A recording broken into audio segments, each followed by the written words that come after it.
J'ai toujours voulu écrire comme si je devais être absente à la parution du texte. Écrire comme si je devais mourir, qu'il n'y ait plus de juge. Bien que ce soit une illusion peut-être de croire que la vérité ne puisse advenir qu'en fonction de la mort.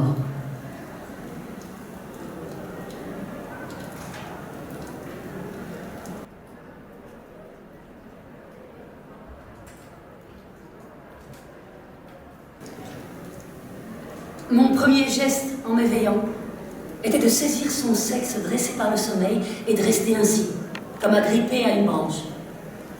Je pensais, tant que je tiens cela, je ne suis pas perdue dans le monde.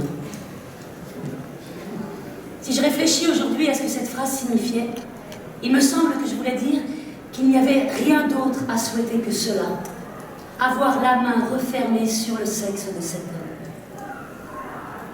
Il est maintenant dans le lit d'une autre femme. Peut-être fait-elle le même geste de tendre la main et de saisir le sexe. Pendant des mois, j'ai vu cette main et j'avais l'impression que c'était la mienne.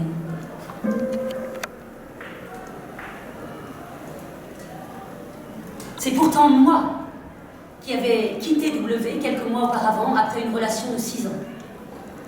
Autant par lassitude que par incapacité à échanger ma liberté, regagnée après 18 ans de mariage, pour une vie commune qu'il désirait ardemment. On continuait de se téléphoner. On se revoyait de temps en temps. Il m'a appelé un soir. Il m'annonçait qu'il déménageait de son studio. Il allait vivre avec une femme. Il y aurait dorénavant des règles pour se téléphoner. Seulement sur son portable. Pour se rencontrer, jamais le soir ou le week-end. À la sensation de débâcle qui m'a envahi, j'ai perçu qu'un élément nouveau avait surgi. À partir de ce moment, l'existence de cette autre femme a envahi la mienne. Je n'ai plus pensé qu'à travers elle. Cette femme emplissait ma tête, ma poitrine et mon ventre. Elle m'accompagnait partout, me dictait mes émotions. En même temps, cette présence ininterrompue me faisait vivre intensément. Elle provoquait des mouvements intérieurs que je n'avais jamais connus, déployait en moi une énergie, des ressources d'invention dont je ne me croyais pas capable, me maintenait dans une fiévreuse et constante activité.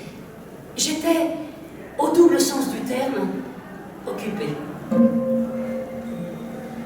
Cet état tenait éloigné de moi les soucis et les agacements quotidiens. D'une certaine façon, il me situait hors d'atteinte de la médiocrité habituelle de la vie. Mais la réflexion que suscitent généralement les événements politiques, l'actualité, n'avait pas non plus de prise sur moi. J'ai beau chercher. En dehors du Concorde s'écrasant après son décollage sur un hôtellissimo de Gonesse, rien dans le monde de l'été 2000 ne m'a laissé de souvenir.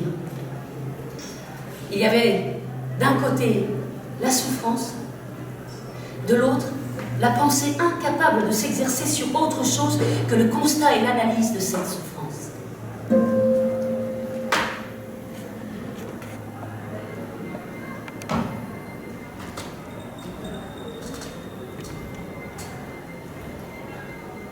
Il me fallait, à toute force, connaître son nom et son prénom, son âge, sa profession, son adresse. Je découvrais que ces données retenues par la société pour définir l'identité d'un individu et qu'on prétend à la légère, sans intérêt pour la connaissance véritable de la personne, étaient au contraire primordiales. Elles seules allaient me permettre d'extraire de la masse indifférenciée de toutes les femmes un type physique et social, de me représenter un corps, un mode de vie, d'élaborer l'image d'un personnage. Et dès lors qu'il m'a dit, avec réticence, qu'elle avait 47 ans, qu'elle était enseignante, divorcée avec une fille de 16 ans, et qu'elle habitait avenue Rapp, dans le 7e, a surgi une silhouette en tailleur strict et chemisier, brushing impeccable, préparant ses cours à un bureau, dans la pénombre d'un appartement bourgeois.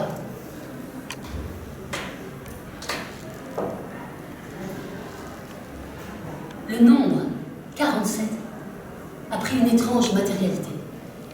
Je voyais les deux chiffres plantés, partout, immenses. Je ne situais plus les femmes que dans l'ordre du temps et d'un vieillissement dont j'évaluais sur elles les signes en les comparant aux miens. Toutes celles à qui je pouvais attribuer entre 40 et 50 ans, vêtues avec cette élégante uniformité qui uniformise les résidentes des beaux quartiers, étaient des doubles de l'autre femme. Je me suis aperçue que je détestais toutes les femmes profs. Ce que j'avais pourtant été. Ce qu'étaient mes meilleures amies. Leur trouvant un air déterminé, sans faille. Renouant ainsi avec la perception que j'avais d'elles quand j'étais lycéenne. Et qu'elles m'impressionnaient au point de penser que je ne pourrais jamais faire ce métier et leur ressembler. C'était le corps de mon ami, propagé à l'ensemble de ce qui n'avait jamais si bien porté son nom, le corps enseignant.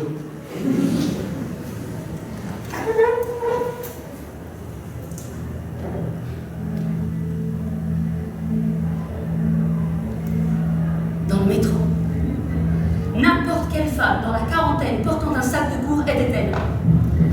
Elle a regardé une souffrance. Je ressentais l'indifférence qu'elle manifestait généralement à mon attention et le mouvement plus ou moins vif, décidé, qu'elle avait pour se lever de la banquette et descendre d'une station dont je notais mentalement le nom aussitôt, comme une néantisation de ma personne. Une façon, pour celle en qui j'avais vu durant tout le trajet la nouvelle femme de W, de me faire la nique.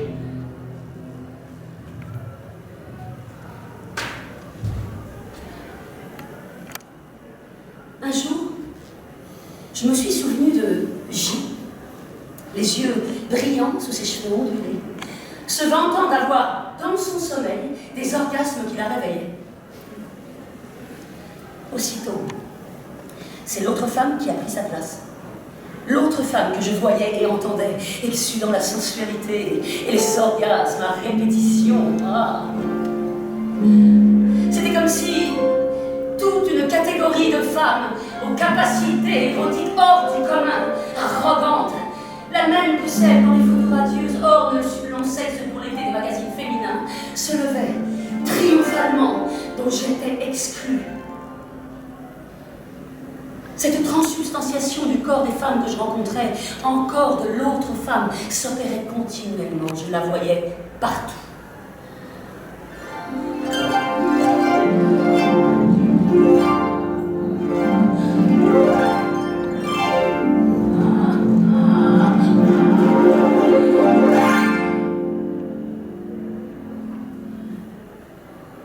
S'il m'arrivait de tomber, en parcourant la rubrique de faire-part du monde ou des pages d'annonces immobilières, sur une mention de l'avenue Rapp, ce rappel de la rue où vivait l'autre femme omnubilait brutalement ma lecture que je poursuivais sans en comprendre le sens.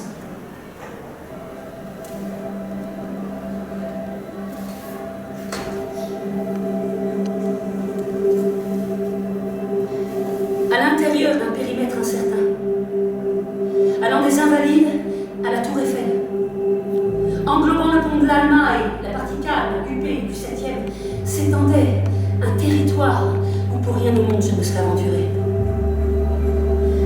Une zone toujours présente en moi, entièrement contaminée par l'autre femme, et que le pinceau lumineux du phare de la tour Eiffel, visible des fenêtres de ma maison sur les hauteurs de la banlieue ouest, me désignait obstinément chaque soir, en la balayant avec régularité jusqu'à minuit.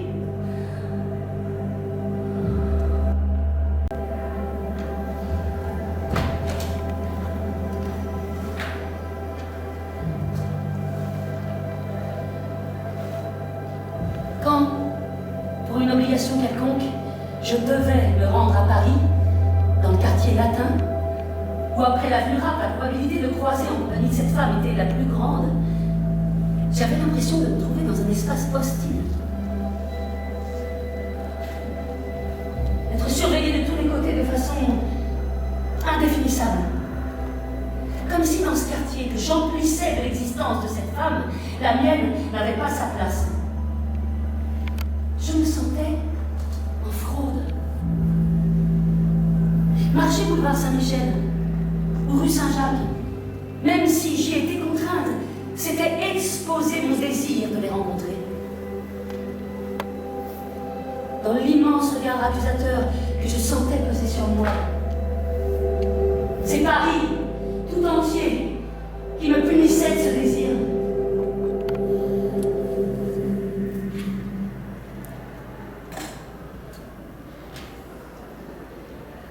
Le plus extraordinaire dans la jalousie, c'est de peupler une ville, le monde, d'un être qu'on peut n'avoir jamais rencontré.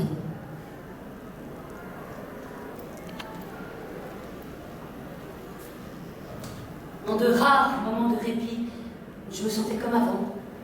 Je pensais à autre chose. Brusquement, l'image de cette femme me traversait. J'avais l'impression que ce n'était pas mon cerveau qui produisait cette image. Elle faisait irruption de l'extérieur. On aurait dit que cette femme entrait et sortait de ma tête à sa guise. Dans le film intérieur que je me déroule habituellement, la figuration de moments agréables à venir, une sortie, des vacances, un dîner d'anniversaire, toute cette auto-fiction permanente anticipant le plaisir dans une vie normale était remplacée par des images jaillies du dehors qui me vrillaient la poitrine. Je n'étais plus libre de mes rêveries. Je n'étais même plus le sujet de mes représentations. J'étais le squat d'une femme que je n'avais jamais vue. Ou comme m'avait dit un jour un Sénégalais, à propos de la possession dont il se croyait l'objet de la part d'un ennemi, j'étais mal au pied.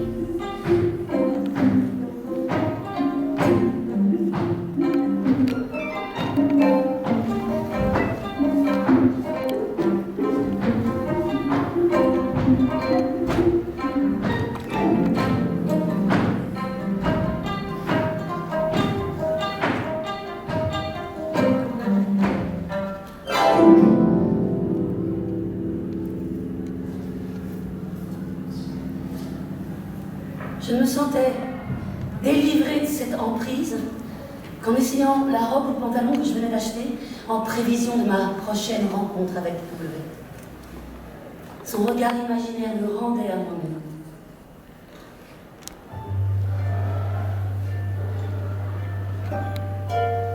J'ai commencé à souffrir de ma séparation avec lui. Quand je n'étais pas occupée par l'autre femme, j'étais enduite aux attaques d'un monde extérieur, s'acharnant à me rappeler notre passé commun qui avait maintenant le sens d'une perte irrémédiable.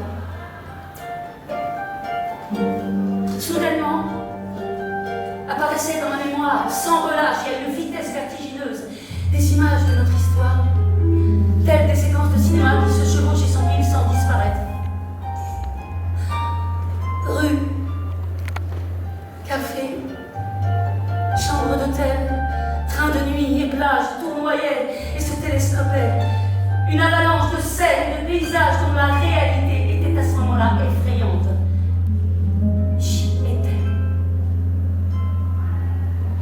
Comme si le monde de ces années-là, par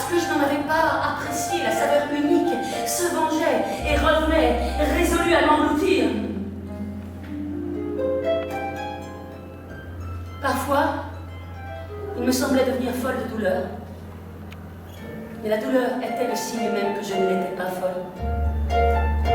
Pour faire cesser ce carrousel atroce, je savais que je pouvais me verser un grand verre d'alcool ou avaler un comprimé d'Imoval.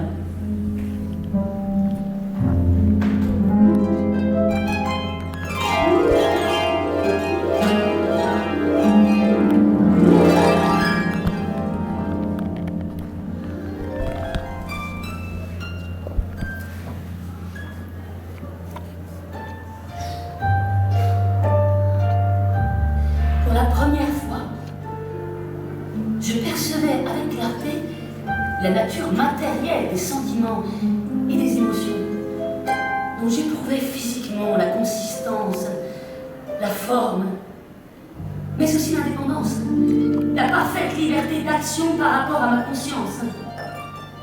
Ces états intérieurs avaient leur équivalent dans la nature.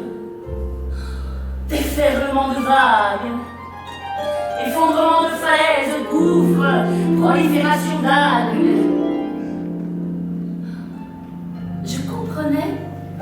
La nécessité des comparaisons et des métaphores avec l'eau, le feu. Même les plus usés avaient d'abord été vécus un jour par quelqu'un.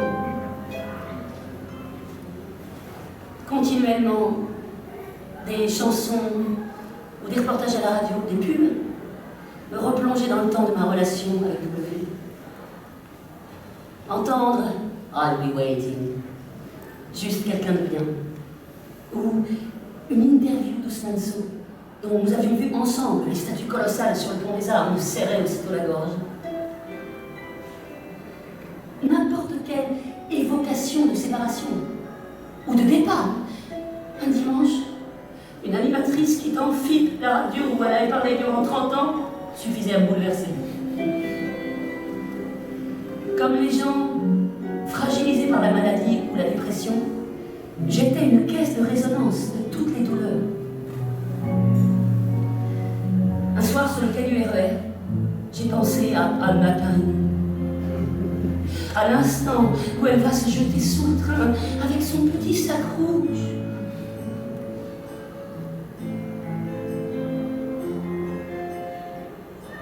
Je me rappelais par-dessus tout les premiers temps de notre histoire.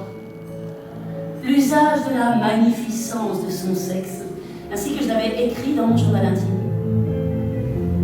Ce n'était pas l'autre femme finalement que je voyais à ma place, c'était surtout moi, telle que je ne serai plus jamais. Amoureuse et sûre de son amour à lui, au bord de tout ce qui n'avait pas encore eu lieu entre nous. Je voulais le ravoir.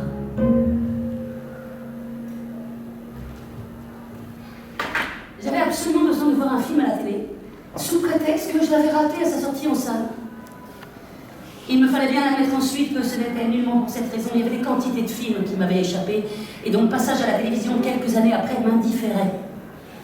Si je désirais regarder L'école de la chair, c'était à cause du rapport entre ce que je savais de l'histoire du film, un garçon jeune, impécunieux, avec une femme plus vieille, gagnant bien sa vie, et l'histoire que j'avais eue avec W, que l'autre femme avait maintenant avec lui. Quel que soit le scénario, si l'héroïne était dans la souffrance, c'était la mienne qui était représentée, portée par le corps de l'actrice dans un redoublement accablant. Si bien que j'étais presque soulagée quand le film se terminait. Un soir, j'ai cru descendre au fond de la désolation, avec un film japonais en noir et blanc qui se passait dans l'après-guerre et où il pleuvait sans arrêt. Je me disais que 6 mois avant, j'aurais vu le même film avec plaisir, trouvant dans le spectacle d'une douleur que je n'éprouvais pas une profonde satisfaction. De fait, la catharsis ne profite qu'à ceux qui sont indemnes de passion.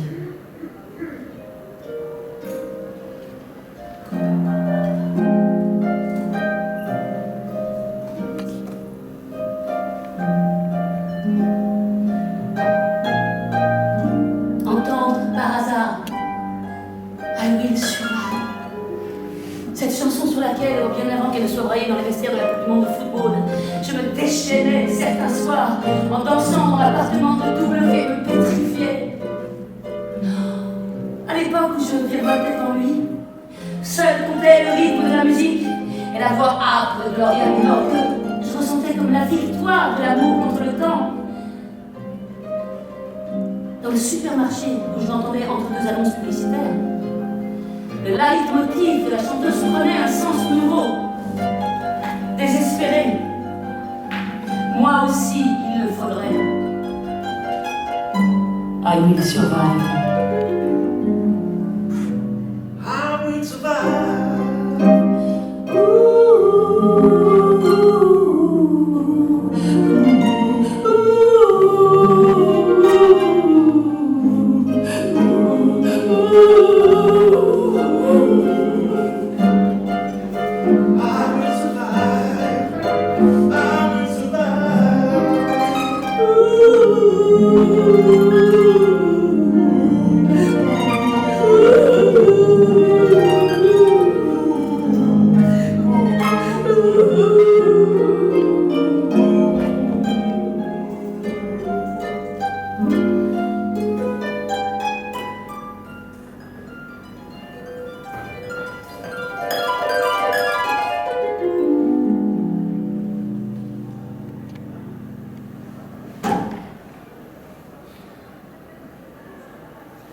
Il n'avait pas voulu me dire son nom, ni son prénom. Ce nom absent était un trou, un vide autour duquel je tournais. Lors des rencontres que nous continuions d'avoir, dans des cafés, chez moi, à mes questions réitérées, présentées parfois sous forme de jeu. Dis-moi la première lettre de son prénom. Il opposait un refus de, il disait, se laisser tirer les verres du nez, accompagné d'un « Qu'est-ce que ça t'apporterait de savoir ?» Pourtant prêt à arguer vigoureusement que désirer savoir est la forme même de la vie et de l'intelligence, je contenais Rien.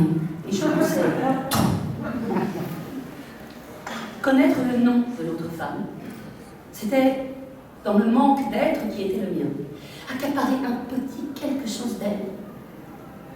Et devant son refus de discuter, son inertie d'homme pris entre deux femmes, une bouffée de rage m'enlevait la faculté d'argumenter et l'usage maîtrisé du langage. Au bord de déromper ma douleur en insulte. Reste-y grand con avec ta poufiasse. Je fondais en larmes. Je traduisais son refus obstiné de me donner son nom, ainsi que de l'écrire si peu que ce soit, comme une crainte que je m'en prenne à elle, de façon violente ou retorse, que je fasse un esclandre, me supposant donc idée révoltante qui accroissait la douleur d'être capable du pire.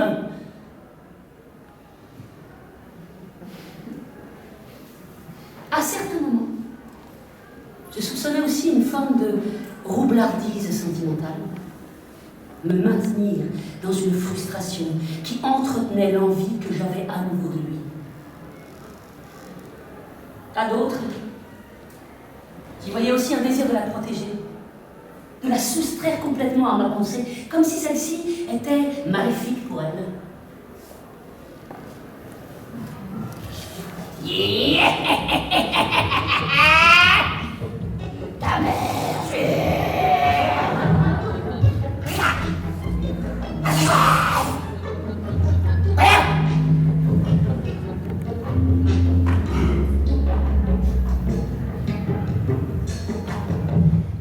la recherche du nom de cette femme est devenue une obsession, un besoin à assouvir coûte que coûte. J'arrivais à lui extorquer quelques renseignements. Le jour où il m'a appris qu'elle était maîtresse de conférences en histoire à Paris 3, je me suis précipitée sur Internet pour consulter le site de l'université.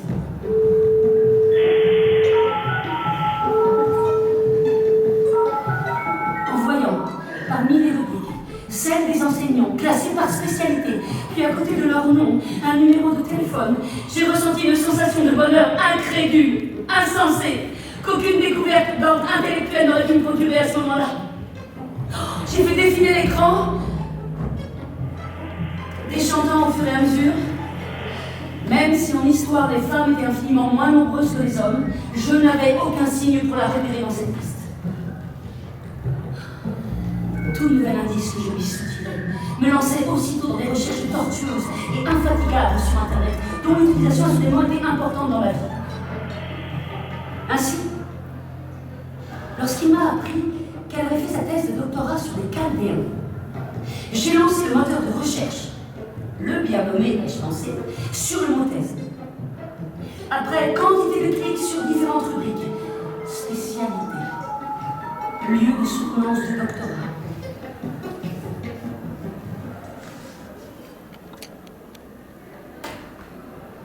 J'ai vu apparaître le nom d'une enseignante que j'avais déjà relevée dans la liste des professeurs d'histoire ancienne de Paris 3. Je suis restée pétrifiée devant ces lettres inscrites sur l'écran. L'existence de cette femme est devenue une réalité indestructible et atroce. C'était comme une statue sortie de terre. Ensuite, une sorte d'apaisement m'a envahi, s'accompagnant d'une sensation de vide, analogue à celle qui suit le passage d'une épreuve d'examen.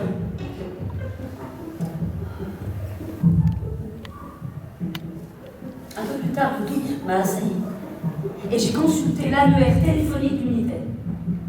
Après de multiples recherches, j'ai découvert que l'enseignante en question ne résidait pas à Paris, mais à Versailles.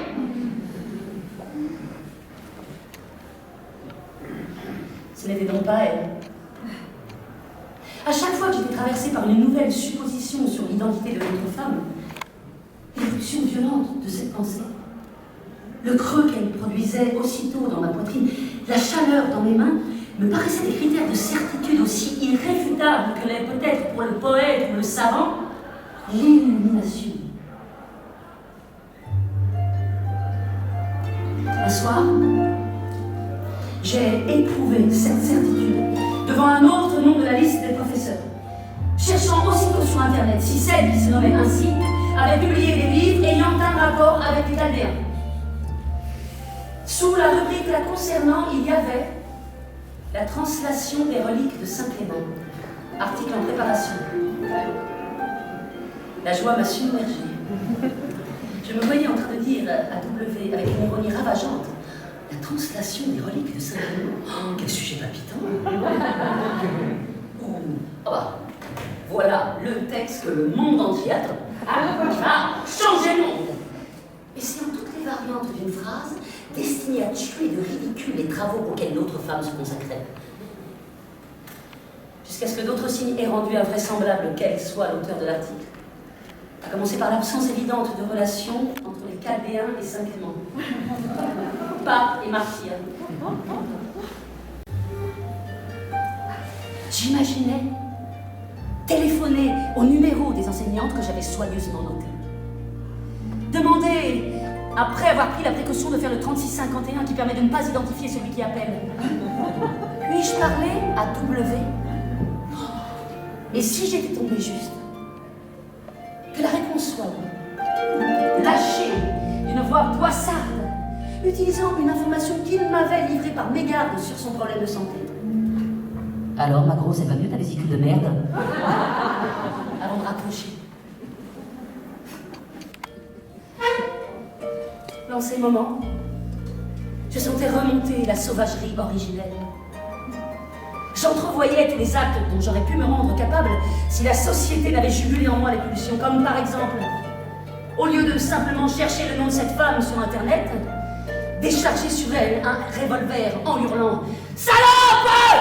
Salope! Salope !»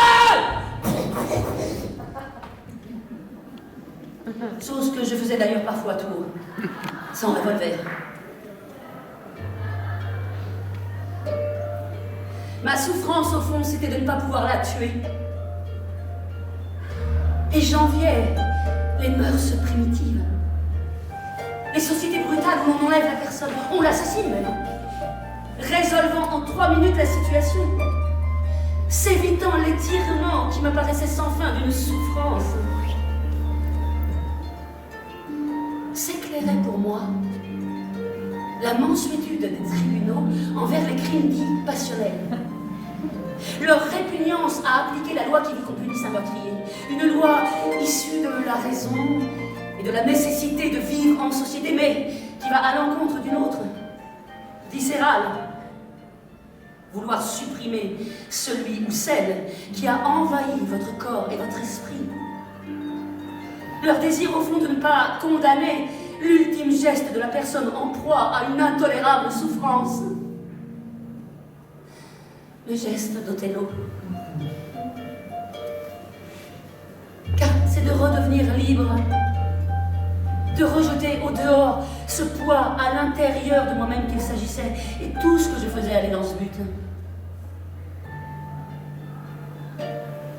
Je me souvenais de la fille que W avait quittée lorsque nous nous étions connus, et qui lui avait dit, de rage, « Je te planterai des aiguilles. » Cette possibilité de faire des figurines en mie de pain et d'y planter des épingles ne me semblait plus si débile. En même temps, la représentation de mes mains triturant la mie, piquant soigneusement à la place de la tête ou du cœur, était celle d'une autre personne. D'une pauvre crédule. Je ne pouvais pas descendre jusque-là.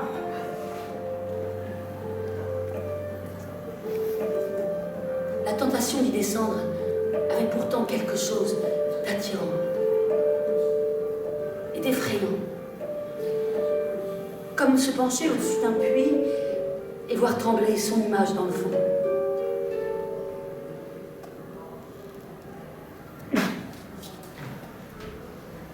Le geste d'écrire ici n'est peut-être pas si différent de celui de planter des aiguilles.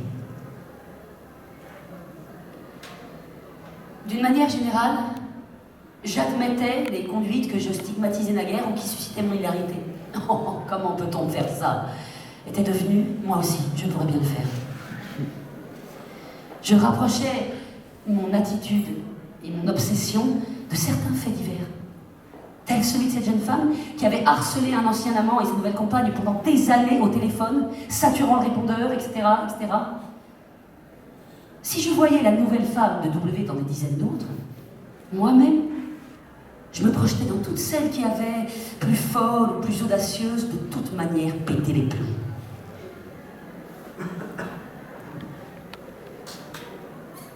Dans la journée, je réussissais à réprimer mes désirs.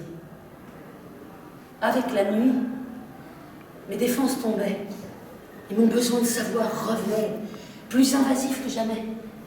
Comme s'il n'avait été qu'endormi par l'activité quotidienne ou réduit provisoirement par la raison. Je m'y livrais avec d'autant moins de retenue que j'avais résisté toute la journée. C'était une récompense que je m'offrais pour m'être bien conduite aussi longtemps. À la manière des obèses qui observent scrupuleusement un régime depuis le matin et s'octroient le soir une plaquette de chocolat.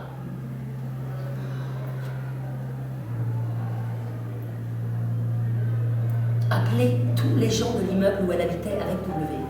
J'avais relevé la liste des noms et des numéros de téléphone sur mon tête. Était la chose dont j'avais le plus envie.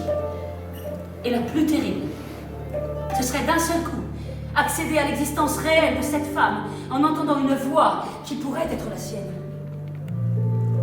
Un soir, j'ai composé chaque numéro précédé du 3651 méthodiquement. Il y avait des répondeurs, des sonneries dans le vide, parfois une voix d'homme inconnu disant « Allô ?»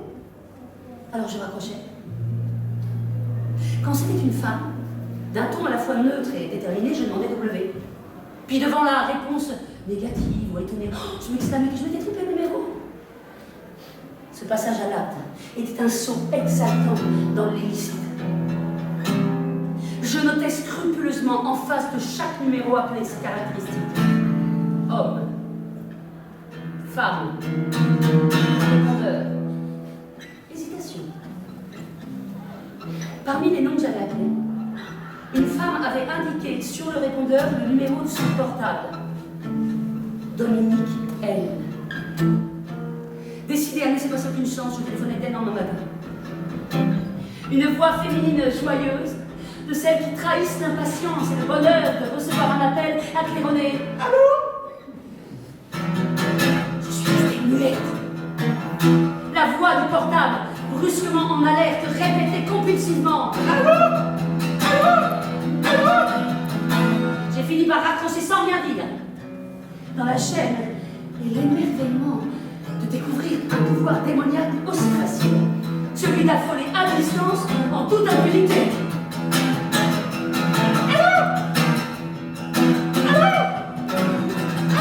Oui. Oh Dominique, please.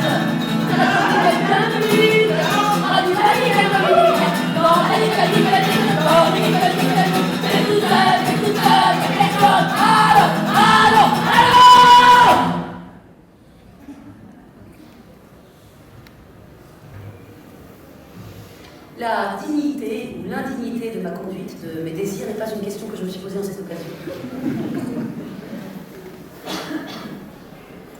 Dans l'incertitude et le besoin de savoir où je me trouvais, des indices écartés pouvaient être réactivés brutalement.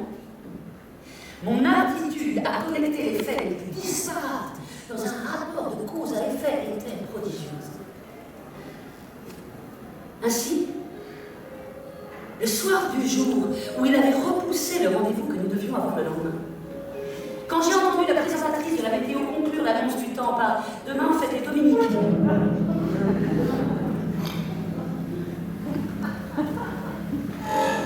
j'ai été sûre que c'était le prénom de l'autre femme. Il ne pouvait pas venir chez moi parce que c'était sa fête, qu'ils iraient ensemble au restaurant, dîneraient, chanteraient, etc., etc., etc. Ce raisonnement s'enchaînait en un éclair. Je ne pouvais le mettre en doute. Mes mains, brusquement froides, mon sang qui n'avait fait qu'un tour en entendant Dominique, m'en certifiait la réalité.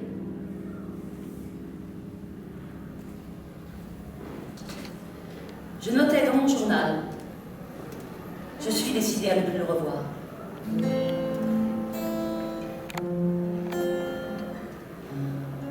Au moment où j'écrivais ces mots, je ne souffrais plus. Et je confondais l'allègement de la souffrance due à l'écriture avec la fin de mon sentiment de dépossession et de jalousie. À peine avais-je refermé le cahier que j'étais de nouveau tenaillée par un désir de savoir le nom de cette femme, d'obtenir des informations sur elle, toutes choses qui allaient engendrer encore de la souffrance. La seule chose vraie, et je ne la dirai jamais, c'était « Je veux baiser avec toi et te faire oublier l'autre femme ». Tout le reste était au sens strict de la fiction.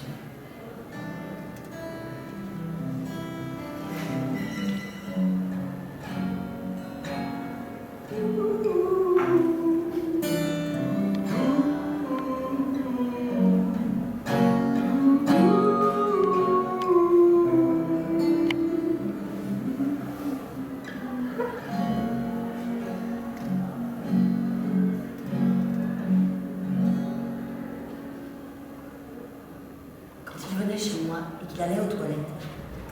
J'étais attirée invinciblement par sa serviette de cours déposée dans l'entrée.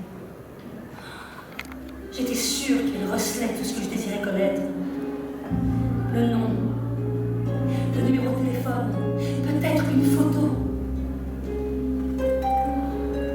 Je m'approchais silencieusement et restais fascinée par cet objet noir, le souffle suspendu dans le désir et l'incapacité d'y porter la main.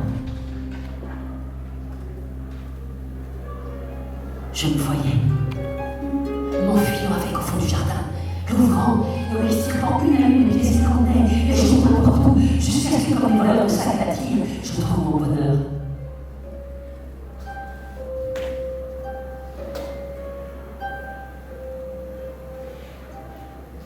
Il m'aurait été évidemment facile de connaître l'identité de cette femme en me rendant clandestinement à son adresse à Londres. Pour déjouer le piège d'une porte s'ouvrant avec un code que je ne possédais pas, j'avais imaginé prendre rendez-vous avec la gynécologue qui exerçait dans le même immeuble. Mais je redoutais d'être aperçue de lui, ou des deux ensemble, révélant ainsi toute ma déréliction de femme qui n'est plus aimée, exhibant mon désir de l'être encore. Je J'aurais pu aussi payer un détective.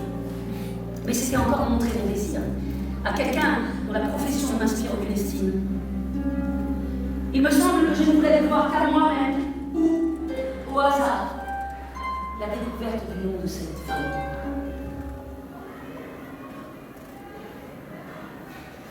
Lorsque je l'appelais sur son portable, il ne m'avait pas naturellement donné son numéro chez l'autre femme.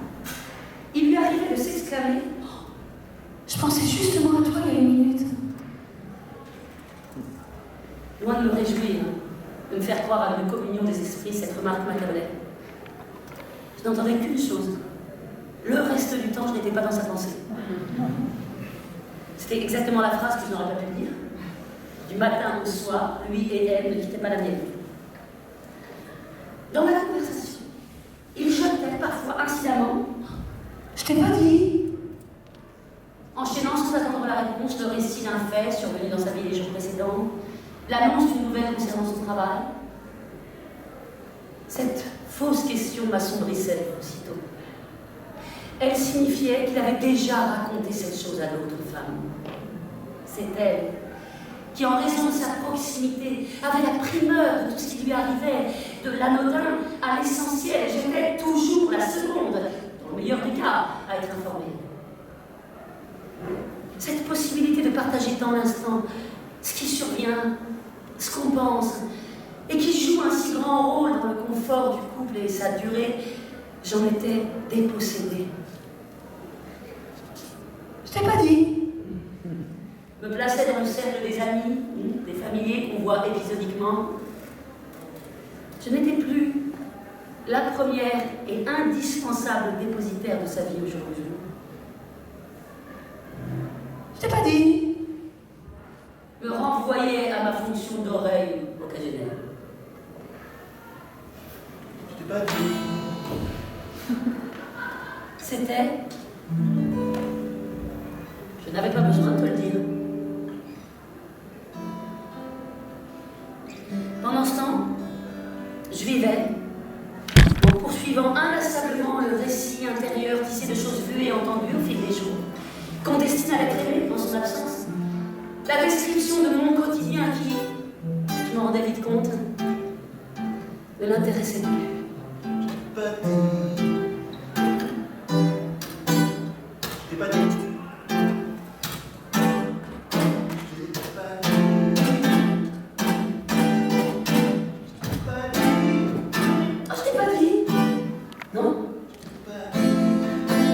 Je t'ai pas dit.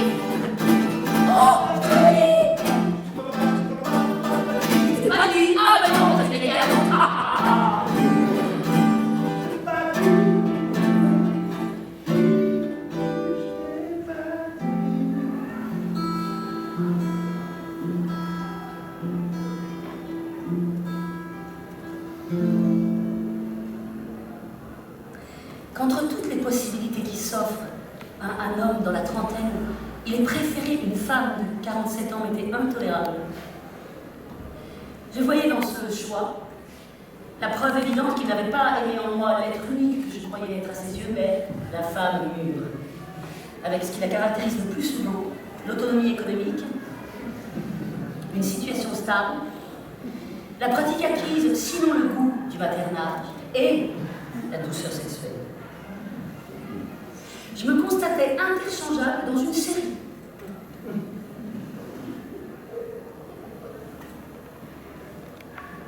J'aurais pu aussi bien inverser le raisonnement et admettre que les avantages procurés par sa jeunesse avaient compté dans mon attachement pour lui. Mais je n'avais aucune envie de m'efforcer à la réflexion objective. Je trouvais dans l'allégresse et la violence de la mauvaise foi un recours contre le désespoir. Dans cet évidement de soi qu'est la jalousie, qui transforme toute différence avec l'autre en infériorité. Ce n'était pas seulement mon corps, mon visage qui était dévalué, mais aussi mes activités, mon être entier. J'allais jusqu'à me sentir mortifiée qu'il puisse regarder chez l'autre femme la chaîne Paris Première que je ne reçois pas. Et je ressentais comme un signe de distinction intellectuelle intellectuelle, une marque supérieure d'indifférence aux choses pratiques, qu'elle ne sache pas conduire et n'ait jamais passé permis, hein, moi qui avais jubilé de ses ennemis à 20 ans pour aller bronzer en Espagne comme tout le monde. Hein.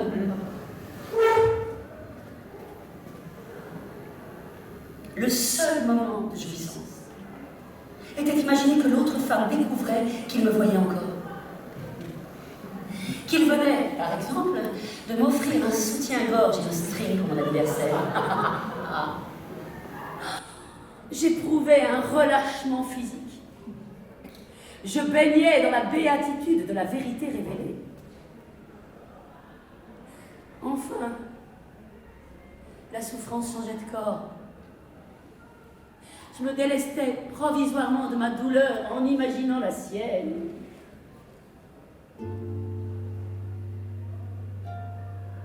Un samedi soir, rue Saint-André-des-Arts, m'est revenu le souvenir des week-ends passés avec lui dans ce quartier. Sans joie particulière, dans la résignation d'un rituel sans surprise.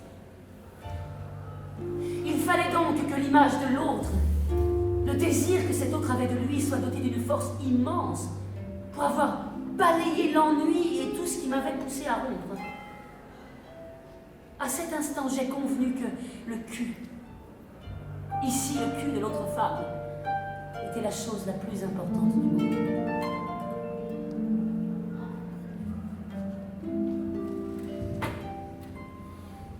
Sans doute, la plus grande souffrance, comme le plus grand bonheur, vient de l'autre. Je comprends que certains la redoutent et s'efforcent de l'éviter, en aimant avec modération, en privilégiant un accord fait d'intérêts communs, la musique, l'engagement politique, la maison avec le jardin, soit en multipliant les partenaires sexuels, considérés comme des objets d'un plaisir détaché du reste de la vie. Pourtant, si ma souffrance me paraissait absurde, voire scandaleuse par rapport à d'autres physiques et sociales, si elle me paraissait un luxe, je la préférais à certains moments tranquilles et fructueux de ma vie. Même, il me semblait qu'ayant traversé le temps des études et du travail acharné, du mariage et de la reproduction, payé en somme mon tribut à la société, je me vouais enfin à l'essentiel, perdu de vue depuis l'adolescence.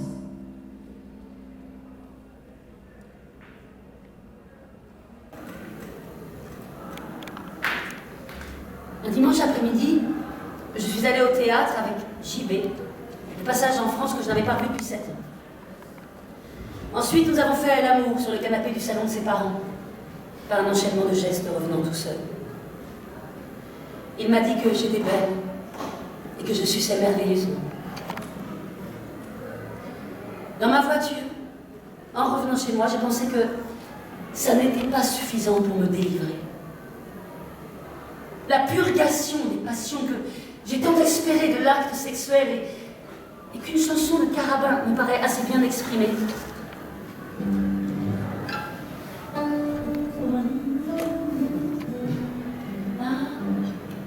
Fous-moi donc ta pine dans le cul et qu'on en finisse. Fous-moi donc ta pine dans le cul et qu'on n'en parle plus.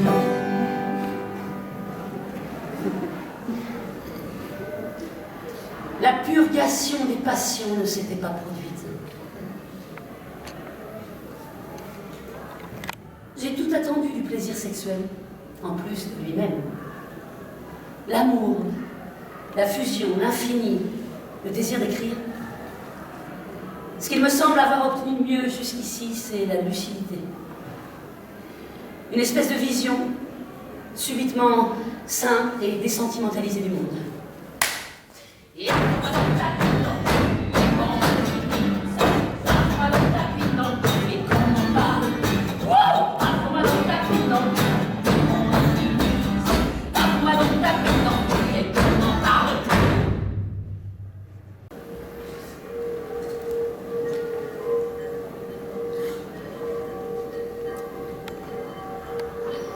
Un dimanche, j'ai marché dans les rues vides du centre de paix. Le portail du Carmel était ouvert. Je suis entrée pour la première fois. Un homme était étendu sur le sol de tout son long, face contre terre, les bras en croix, psalmodiant à voix haute devant une statue. À côté de la douleur qui clouait cet homme, la mienne ne me paraissait pas vraie. Parfois, j'entrevoyais que s'il m'avait dit brusquement « Je la quitte et je reviens avec toi », passer une minute d'absolu bonheur, d'éblouissement presque insoutenable, j'aurais éprouvé un épuisement, une flaccidité mentale, analogue à celle du corps après l'orgasme, et je me serais demandé pourquoi j'avais voulu obtenir cela.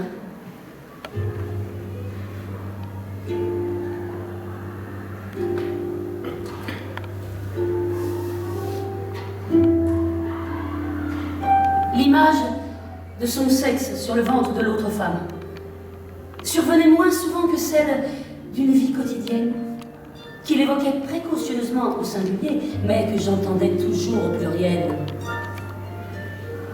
Ce n'étaient pas les gestes érotiques qui allaient le souder le plus à elle. Cela se pratique continuellement et sans suite, sur une plage, un coin de bureau, dans des chambres louées à l'heure, mais la baguette de pain qu'il lui rapportait pour le midi, les sous-vêtements mélangés dans le panier à linge sale, le journal télévisé qu'il regardait le soir en mangeant des spaghettis à la bolognaise. Hors de ma vue, un processus de domestication lent et sûr avait commencé de l'enserrer. À coups de petits déjeuners partagés, de brosses à dents dans le même verre, une imprégnation mutuelle qui me semblait porter sur lui, physiquement, de façon impalpable. Un air de vague répression que la vie conjugale donne parfois aux hommes. La force de cette sédimentation silencieuse des habitudes, que j'avais tant redoutée lors de ma relation avec lui, me paraissait inexpugnable, justifiant l'obstination de certaines femmes, quitte à en être énervées, insatisfaites, voire malheureuses, de mettre l'homme qu'elles veulent s'attacher dans leurs meubles. Et quand j'avais envie d'échanger avec lui au téléphone des phrases du genre de celles qu'on se murmurait avant, « Tu aimes la queue, dis-je. Non, pas la queue, ta queue. » J'y renonçais. Ce serait simplement pour lui des obscénités refroidies, inaptes à émouvoir son sexe, puisque, comme cet homme marié accosté par une pute, il aurait pu me répondre « Merci bien, j'ai ce qu'il me faut à la maison. »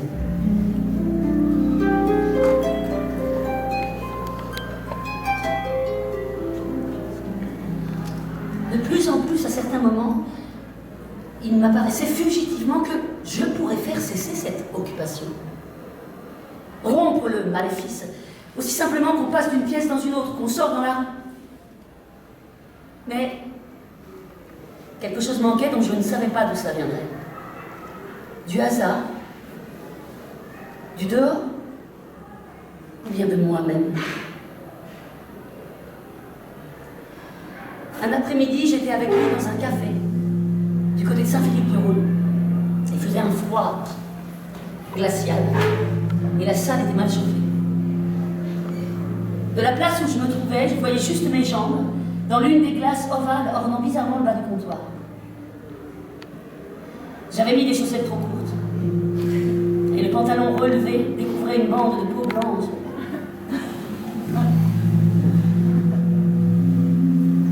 C'était tous les cafés de ma vie où j'avais été triste à cause d'un homme.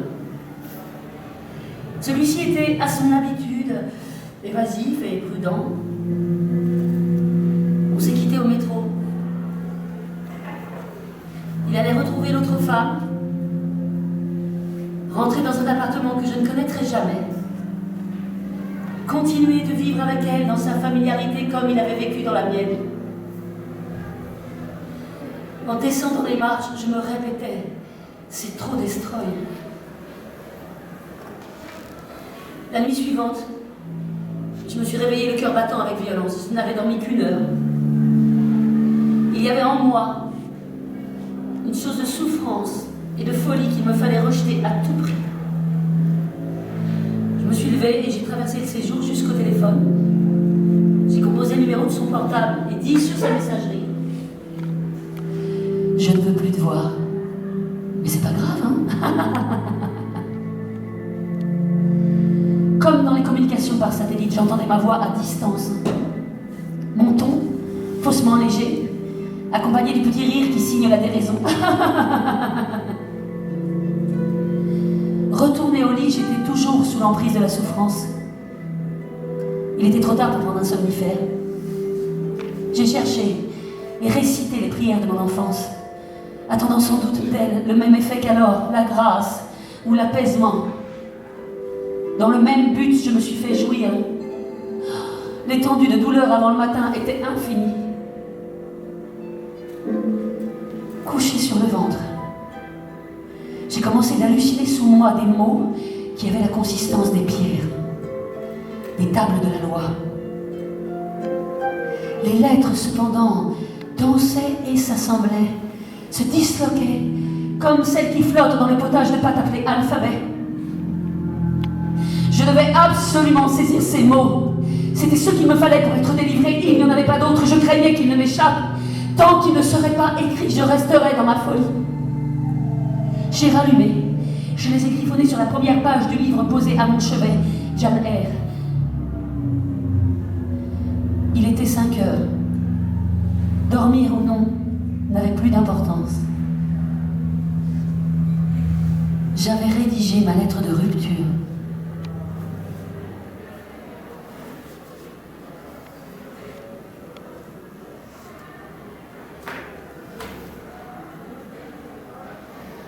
Je l'ai mise au propre le lendemain, brève, concise, dépourvue des habituelles stratégies et ne réclamant aucune réponse. Par la suite, nous nous sommes téléphonés quelques fois de façon purement emphatique. Cela aussi est fini. Quand il m'arrive de penser à son sexe, je le vois tel qu'il m'est apparu la première nuit, barrant son ventre à la hauteur de mes yeux dans le lit sur lequel j'étais étendue. Grand et puissant, renflé en massue à l'extrémité. C'est comme un sexe inconnu dans une scène que je regarderais au cinéma. J'ai passé un test de dépistage du sida.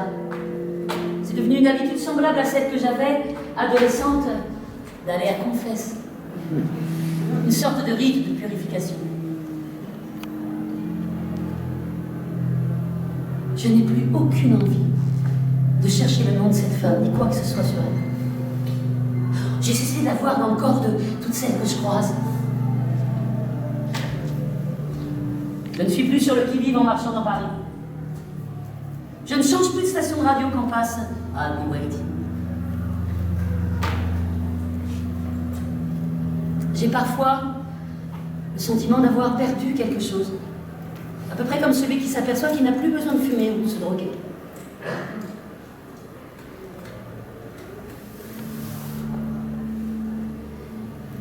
Écrire a été une façon de sauver ce qui n'est déjà plus ma réalité, c'est-à-dire une sensation me saisissant de la tête aux pieds dans la rue, mais est devenue l'occupation. Un temps circonscrit et achevé. J'ai fini de dégager les figures d'un imaginaire livré à la jalousie dont j'ai été la proie et la spectatrice. De recenser tous les lieux communs qui proliféraient sans contrôle possible dans mes pensées. De décrire toute cette rhétorique intérieure spontanée, avide et douloureuse, destinée à obtenir coûte que coûte la vérité et... car c'est de cela qu'il s'agit. Le bonheur. J'ai réussi à combler de mots l'image et le nom absent de celle qui pendant 6 mois a continué de se maquiller, de vaquer à ses cours, de parler et de jouir, sans soupçonner qu'elle vivait aussi ailleurs, dans la tête et la peau d'une autre femme.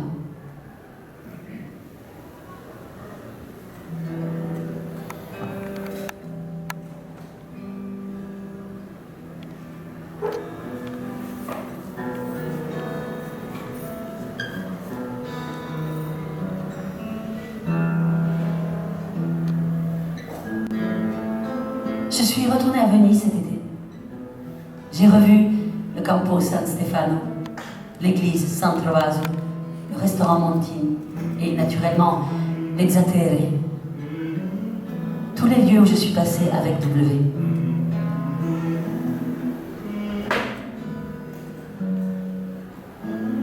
Il n'y a plus de fleurs sur la terrasse devant la chambre que j'avais occupée avec lui dans l'annexe de l'hôtel La Calcina. Les volets sont clos. Au-dessous, le rideau de fer du café Cucciolo est baissé et l'enseigne a disparu. À La Calcina, on m'a dit que l'annexe était fermée depuis 2 ans. Elle sera sans doute vendue en appartement. J'ai continué en direction de la douane de mer, mais elle est inaccessible à cause des travaux. Je me suis assise le long du mur des magasins du 7, là où l'eau déborde et stagne en flaques sur le quai. De l'autre côté du canal, sur la Giudecca, les façades de San Giorgio et du Redentore sont recouvertes de bâches. À l'autre bout se dresse la masse noire, intacte, du Mulino Stucchi désaffecté.